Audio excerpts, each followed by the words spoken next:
Извинете, къде отивате днес? Днес отиваме на фли маркет. На български казано. Как е на български? То не е като втора употреба, някакъв като битак бих го нарекал. Битак, да. Ама ще е яко. В смисъл, готин битак. Да. Си го представям. Не пишеше ли най-големия затворен в Копенхаген? Така ли? Те им са стори. Билетите. Хей.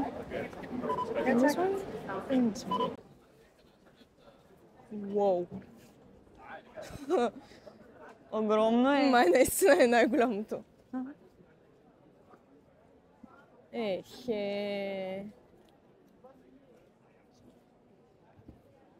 Толкова много неща има, че аз вече съм overwhelmed. И джунджури, аз не съм особено голяма фенка на събирането на джунджури, защото само събират прах. Но има много готини неща. Какво е това крипърско нещо? В смисъл, ръката му я няма. Това е обладано. Издаде звук. Това е от стъкло. Много загубих радост. Трябва да я намеря. Да използвам нещо.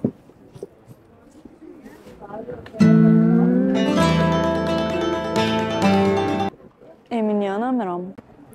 Това е много красиво. Вау.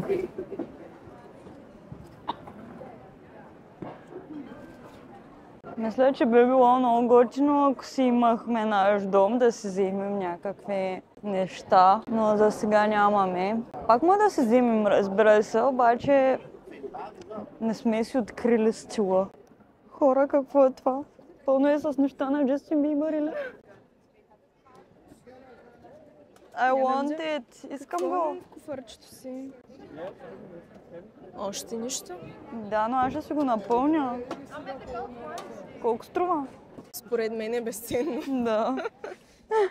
Тая лампа е много готина.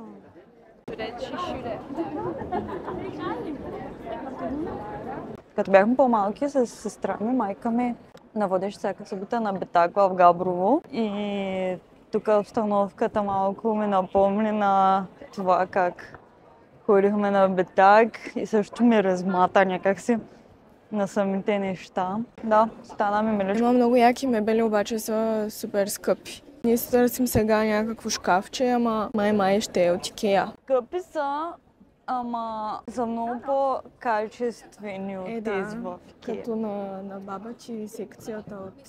И сега знаеш какво е супер модерно, да имаш различни столове. В смисъл да не са ти комплект. И ме много ма кефи. Наскоро ходих на гости на един датчанин, мой колега, и той имаше само различни столове, беше много готино. Ние сме купили вече някакви неща, обаче не искаме да ги показваме, защото са за подаръци. Да. И хората ще гледат, че разберат. Гледай сега този стол, много е як. Тук си представям, седя и си плета. На радост новото хобби е да плете. Да, много съм бавна. Ето има и дрежки, най-сетне стигнахме до тях.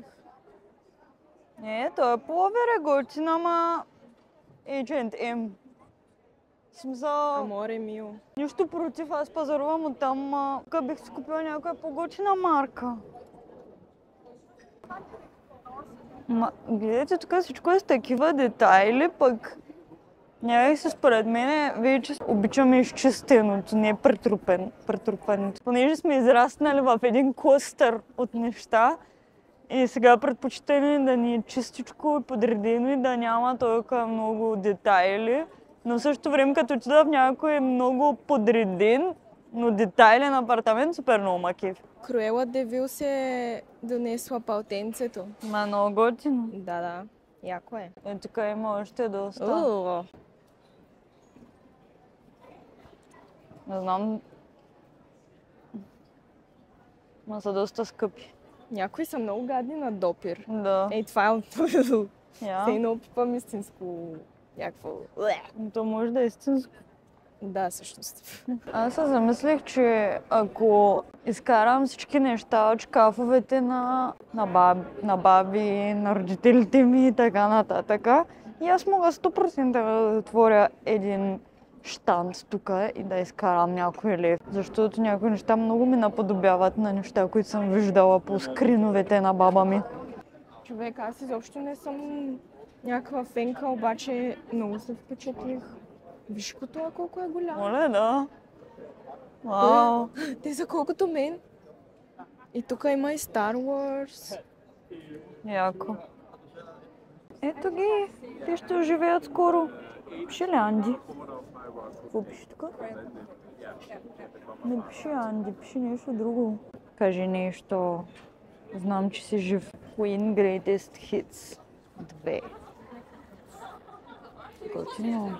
The Rolling Stone. За съжаление, аз трябва да тръгвам, колкото и да не ми се иска. Имам матч баскетболен. Като си направил някакво обещание, трябва да си го спазваш.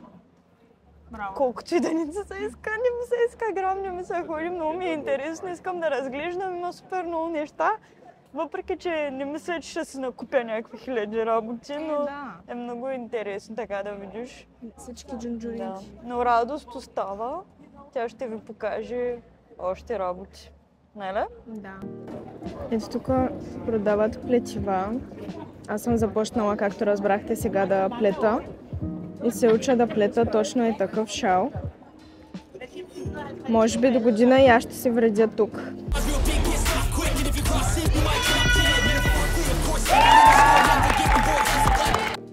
Нещо много се надъхах за ето такъв свещник, защото много ме кефи идеята за дълги свещи. Особено сега, като се стъмва толкова рано, е много, много уютно.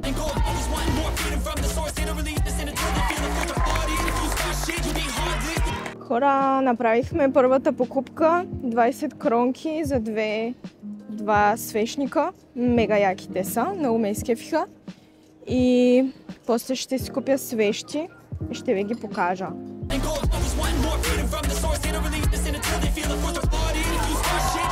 Като цяло това беше всичко от тук. Малко се изморих, честно казвам, ще супер много неща.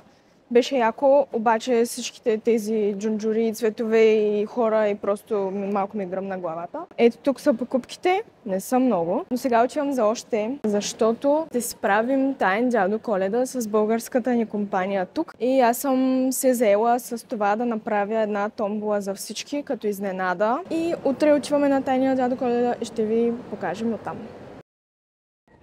Как да разпознаеш българи в чужбина? Купата с храната, чантата с още неща и отиват на маса. Айде! Ето вече се събрахме почти всички. Обаче имаме проблем с... Йоана, как учи ли там изчупи фурата? Йоана щупи печката. Ето ги Киро и Борис. Отговорник Пържола. Да се направи чубачка, не аз. Като в DFDS. С Киро и Борис се запознахме на работа. Бяхме колеги, ама вече само Киро остана там. Сава и Поли готвят десерт. Ринто е донесла домашна трушия. Това е Ники, нашия хост. И кралицата Йоана. Ето тук сме си нагласили да си седнем 14 човека. И това е за всички подаръци. Не са всички, чакаме още малко подаръци. Нямаме оха, за съжаление, но it's fine. Имаме микрофони, защото е много шумно.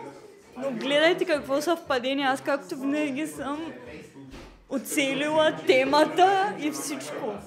Тук тази картина абсолютно мачва моята тениска. Ето е трошийката, домашна. Извинете, трошията с много любов ли е направена? И не само. Какво може да има друго вътре? Също доматите са домашни от нейната градина, зелени са, защото слънцето тук не достига да станат червени. Тази питка е умесена от моите две нежни ръце.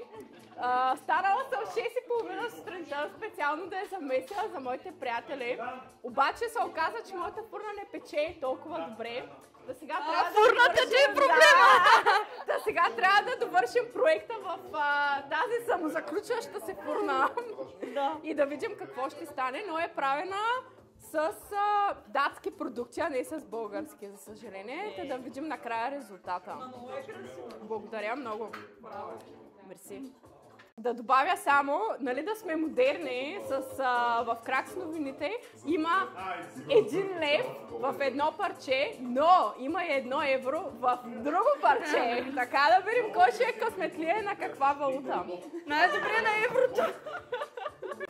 Ние с радост малко по-скромно.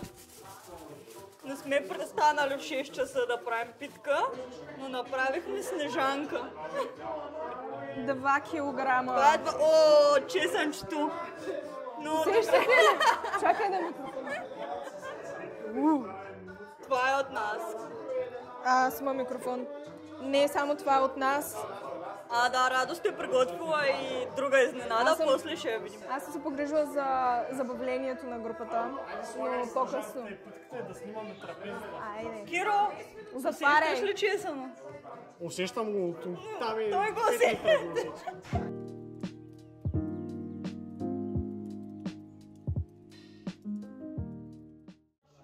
Имаме домашна ракия. В точно шише, в каквото трябва да е една домашна ракия. Rakia and bottles of water. Yeah, it's a good bottle. Не толкова много вече. Айде, на здраве! Ето, при мен е парата. Евро, пари в евро! 30 to 40 and so on until 90. След вечерята играхме томболата на Радост. Беше много забавно. Тя наистина се беше много постарала. Раздадохме си подаръците и накрая на вечерта играхме сигурно 5 игри на мафия. Беше много забавно. What? It's what I always wanted. What is exactly what I always wanted.